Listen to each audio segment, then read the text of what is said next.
ময়না দুইটা এখানে কি করে? খেলা করে আমার ময়না দুইটা এখানে। বাবা আমার সেমটি দিছে। উফ অনেক ব্যথা করছে। Oh my god. উফ অনেক জ্বলছে। ভাই তুমি কিন্তু অনেক দুষ্ট হয়ে গেছো। বলে বাবালে গাইস দেখো ইসিমাকে ওর ছোট্ট ভাইয়া চিমটি মারছে, তারপরেও দেখছো ইসিমা ওকে আদর করছে। ইসিমা এমনই, ইসিমা কাউকে কখনো আঘাত করে না, ও সবাইকে অনেক ভালোবাসে। দেখছো ওকে কিভাবে চিমটি মারলো এই দুষ্টু পাখিটা। এই আমার ছোট্ট ময়না দুইটা কোথায়, কি করে ছোট্ট ময়না দুইটা? বলে বাবা পিছনে কে?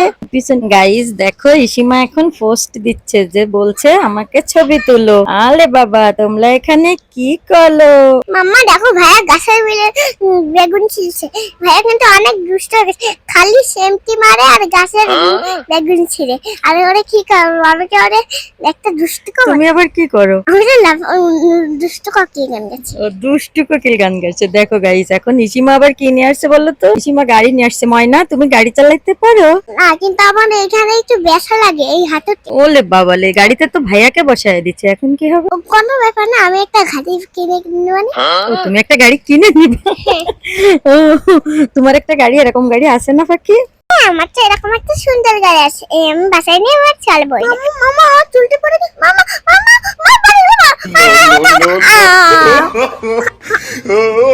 আচ্ছা ঠিক আছে আমি উঠিয়ে দিচ্ছি, তুমি কান্না করে না।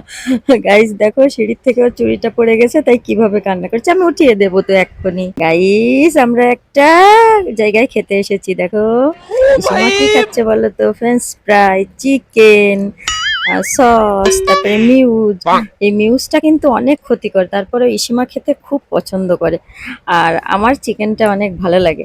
গাইস আমরা বাইরে এসেছি একটু খাওয়া দাওয়া করার জন্য, আর ইসিমাও বাইরে এসে খাওয়া দাওয়া করছে। ময়না তুমি বাইরে এসে কি খাচ্ছ? আমি ফ্রেন্ড ফিরে চিকেন খাচ্ছি, কিন্তু আমি কিন্তু বাসায় যাবো না, আমি কিন্তু এখানে ঘুমাই পড়বো। ও গাইস শুনছো ইসিমা কি বলে? শোনো তাহলে। ময়না তুমি এত বানানা কোথায় পাইছ? আমি আমার বাবা কিনে দিয়েছে। তুমি কি করবা এগুলা? আমি এইগুলো মাংকে দিয়ে খাবো। আচ্ছা ঠিক আছে। এ না মাংকে তুমি না Oh খাও। my god. এ মাংকে তুমি না বেড়ানে নিয়ে ঝগড়া করে না। হ্যাঁ তোমরা বানানা নিয়ে একটু ঝগড়া করো না। ইসিমা আমরা ঝগড়া করছি না, আমরা বানানাতে অনেক খুশি। তোমাকে অনেক ধন্যবাদ ইসিমা। ময়না তোমার এত সুন্দর চুল কেটে ফেলা হবে, তুমি কি চুল কাটবে না? না তুমি চুল কেটে ফেলো, তোমার অনেক সুন্দর চুল হবে। না আমি একদমই কাটবো না। Oh আচ্ছা, my ঠিক আছে god. শোনো একটু কাটো তারপরে। ঠিক আছে। আচ্ছা ঠিক আছে। গাইস ইসিমার এত সুন্দর চুল এখন দেখো কেটে ফেলা হবে। গাইস ইসিমা তো খুব কান্না করবে চুলের জন্য। গাইস প্রচন্ড গরম পড়ছে তোমরা জানো, আর এই গরমে ইসিমা যদি এত চুল থাকে তাহলে কি হবে বলো তো? ইসিমার অবস্থা একদম কাহিল হয়ে যাবে। আর তাছাড়া ইসিমার চুলগুলো আগে কেমন কেমন হয়ে গেছে, যার জন্য ভাবছি ইসিমার চুলগুলো কেটে দিব, আর কেটে দিলে অনেক সুন্দর চুল উঠবে। কিন্তু ইসিমা তো চুল কাটতেই চাইছিল না, অনেক কষ্ট করে বুঝিয়ে শুনিয়ে তারপরে চুল কাটতে হচ্ছে। তারপরেও ইসিমার মুখটা একদম অন্ধকার আর পুরোটাই বেজার, অনেক কান্না করতেছিল। ইসিমাকে অনেক ওই দেখো বলে বলে। আর ইসিমার চুল কাটা হলে ইসিমাকে কিন্তু একটা সুন্দর জায়গায় ঘুরতে নিয়ে যাবে। क्लाइमैक्स अभी बाकी है। মাম্মা তুমি আমার সব চুল কাটতে দিচ্ছ, আমার তো অনেক কষ্ট হবে। মাম্মা আমার মনটা একদম ভালো নেই, বাপ্পি আমারে ডিস্টার্ব করছে, বাপ্পিটা সরে যাচ্ছে, আমার একদম ভালো লাগছে না। আচ্ছা ঠিক আছে ময়না তুমি এত রাগ করো না।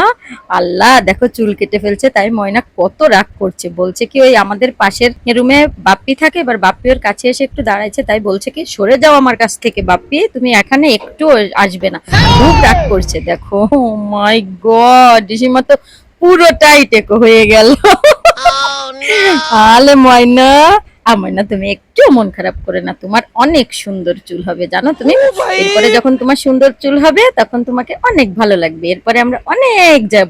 ময়না তুমি একটু রাগ করো না, আমরা এখন অনেক সুন্দর একটা জায়গায় ঘুরতে যাব। Oh my god. দেখো ময়না কত বড় হাতি, এলিফ্যান্ট, তাই না ময়না? দেখো কত বড় ময়না। হ্যাঁ অনেক বড়। Oh my god. আমার ভালো লাগছে বাইরে এসে এখন। তো তুমি এই যে টেকো হয়েছে, তোমার কি এখন আর মন খারাপ লাগছে? না ওলে বাবা ময়না লজ্জা পেয়েছে।